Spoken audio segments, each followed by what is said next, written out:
कुंडली कोरधरी विठ्ठल श्री ज्ञानदेव तुकाराम प्रभु रामचंद्र भगवान की जय पुरुष हनुमान महाराज की जय। सीते समवेत दोघे जण वना निघाले आपण मारोनी राक्षस दारुण वाळी जाण मारिला।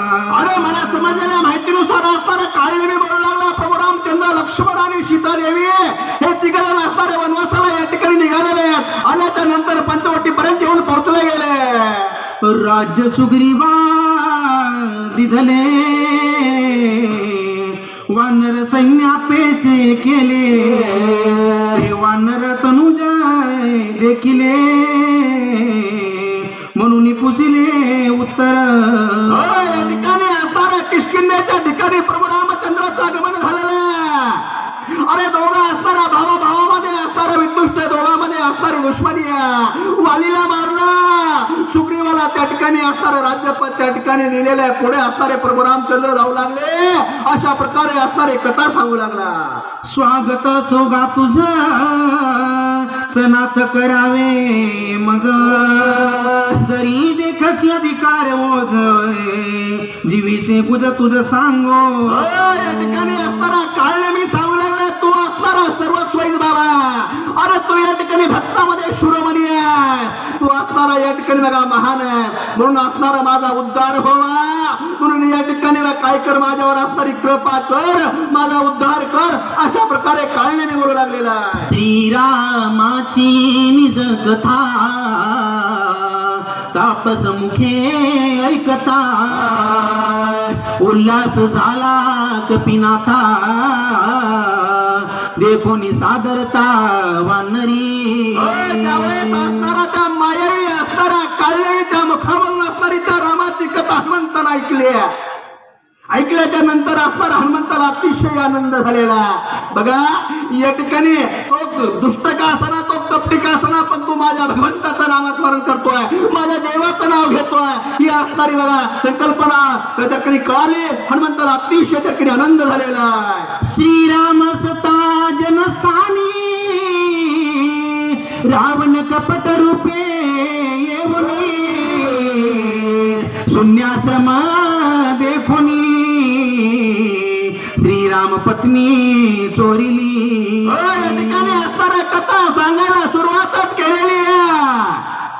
त्या असणाऱ्या बघा ज्यावेळेस असणारा सीता देवी असणारी एकटी आहे पण कुटीमध्ये कुणी दिसत नाहीये। राजा रावणानं त्या ठिकाणी भिकाऱ्याचं स्वरूप धारण केलेलं आहे। भिक्षांदेही ही माते म्हटलेला तिच्या दारामध्ये गेल्या तिला आई म्हटलं आणि तिला त्या ठिकाणी उचलून लंकेमध्ये घेऊन गेलं। ही असणारी कथा काळलेने हनुमंतीला बोलू लागलेली आहे। ते सीतेच्या दावण्यासी श्रीराम निघे वेगेसी मार्गी आडवे होता राक्षसासी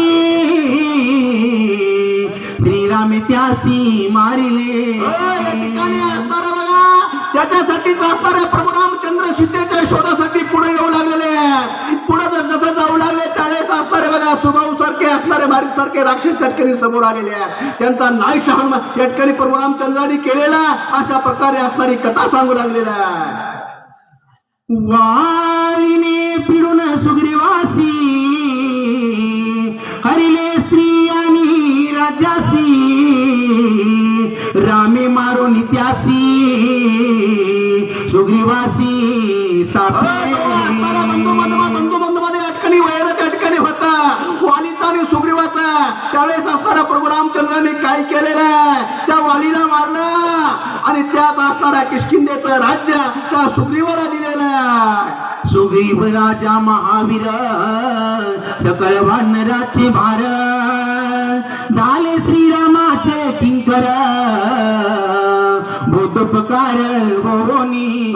सुग्रीव राजा असणारा अतिशय बघा महापराक्रमी धुरंधर सुग्रीव राजाने काय केलंय संपूर्ण असणारी वानर सैन्य आपल्या सोबत घेतलेली आहे आणि प्रभू रामचंद्राला सहकार्य करण्यासाठी सज्ज झालेला म्हणून सांगतात। दोघा पडिले अति सख्या समुद्री शिरा बांधल्या न लागता निमिष एक लंका समुख येथे झाले। प्रभू रामचंद्राने असणारा राजा सुग्रीवा पुढे असणारा मैत्रीचा हात पुढे केलेला सुग्रीवाने रावणाने देखील असणारा मैत्रीचा हात पुडकला, दोघांचं मैत्रत्व झालं. अरे एवढं मोठे असणारं सैन्य घेऊन असणारं त्या समुद्रावर बघा, 400 कोसाच्या समुद्रावर त्या ठिकाणी दगडाचा पूल बांधण्यात आलेला आहे. संपूर्ण सैन्य घेऊन असणारे प्रभू रामचंद्र लंकेमध्ये प्रवेश करतात. युद्ध झाले गोरांदरा, रावण प्रधानाधी कुमारा, मारिले सैन्य झुंजाऱ्या, मारिले समग्र एक एक. अरे प्रभू रामचंद्राचं सैन्य सहित असणारा लंकेच्या पायथ्याशी आगमन झालेलं आहे. त्या ठिकाणी असणारा बघा युद्धाला त्या ठिकाणी तोंड फुटलं, युद्धाला सुरुवात झालेली आहे. राजा रावणाचे कुमार प्रधान असणारे मोठमोठे वीरांचा नाश प्रभू रामचंद्राने केला म्हणून सांगतात. दुःखे खवळला रावला, घेऊन ब्रह्मशक्ती आपण, हृदयी सुमित्राचे लक्षुना, शक्ती दारुण हानितली. राजा रावणाच्या सभेमधील असणारे मोठमोठे प्रधान असणारे पुत्र पौत्र एकरी नातू पंतू संपूर्ण प्रभू रामचंद्रांनी मारले गेले. राजा रावणाला अतिशय राग आलेला. रागाच्या भ्रमामध्ये राजा रावणानं ब्रह्मशक्ती काढलेली आहे आणि कुणाला मारायला काढली तर आपल्या असणाऱ्या भावाला मारायला शक्ती काढली. आणि पुढे काय झालं म्हणतात, शक्ती भेदोन हृदयासी, निघून गेली भूमीसी, अति विकता सुमित्रासी, पडिला शक्ती निश्चिता. आपल्या भावाला मारण्यासाठी काढलेली जी काही शक्ती आहे ती शक्ती त्या ठिकाणी राजा रावणाने फेकली गेलेली आहे. परंतु शरणांगताला वाचवण्यासाठी त्या ठिकाणी बघा कर्तव्य पूर्ण करण्यासाठी लक्ष्मणजी पुढे आले. आपल्या छातीवर त्या शक्तीचा मार घेतलेला आणि लक्ष्मणजी रक्ताच्या थारोळ्यामध्ये पडतात. इथपर्यंत त्या असणारी कथा काळने मी हनुमंताला सांगू लागलेले आहे. वाचवावया सुमित्रासी, नेवालो औषधीसी, सूर्य नाही पावदयासी, मज त्वरेसी जाण्यासे. या ठिकाणी असणारा तो लक्ष्मणाला त्या ठिकाणी शक्ती लागलेली आहे आणि त्या दिव्य औषधी त्या ठिकाणी न्यायच्या, त्या नेण्यासाठी इथपर्यंत आलेलो आहे. अशा प्रकारे हनुमानजी बोलतात. सांगितले सकळ व्रत, तू तपस्ते तेजे अति विख्यात, जाणून माझे मनोगत, शीघ्र कार्यार्थ साधावा. तू असणारा उदर त्रिकाल ज्ञानी आहे बाबा.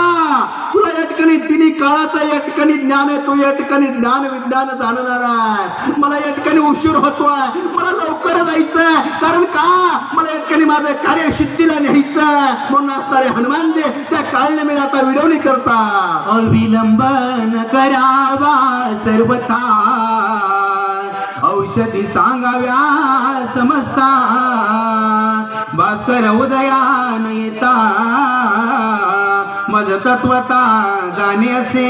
या ठिकाणी कसल्याच प्रकारचा विलंब करू नको. माझ्याकडे अगदी वेळ कमी आहे, कार्य जास्त करायचंय, खूप लांब जायचंय, प्रवास दूरचा.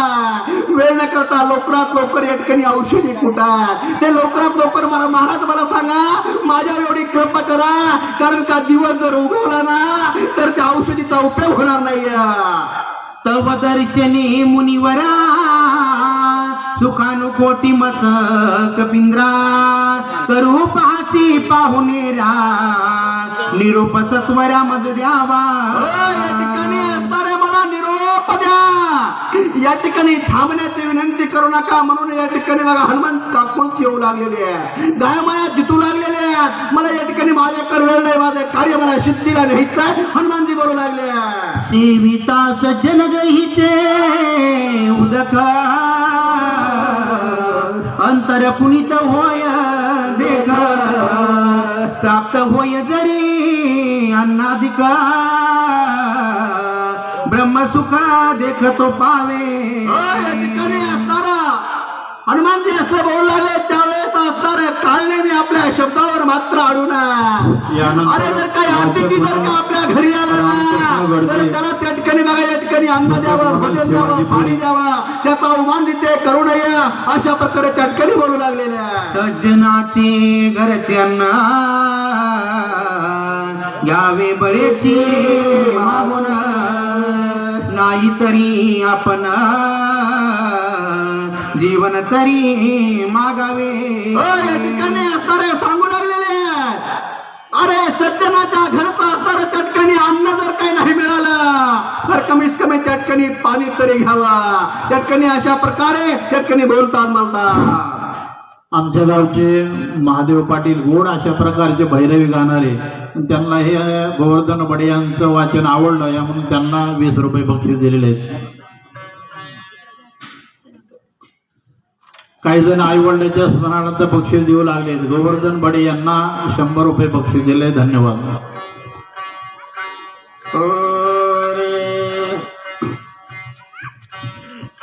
अशा प्रकारचे सोने रुपये आम्हा मृत्यके समान गोवर्धन बडेने लगेच पट्टीमध्ये फाडा म्हणले.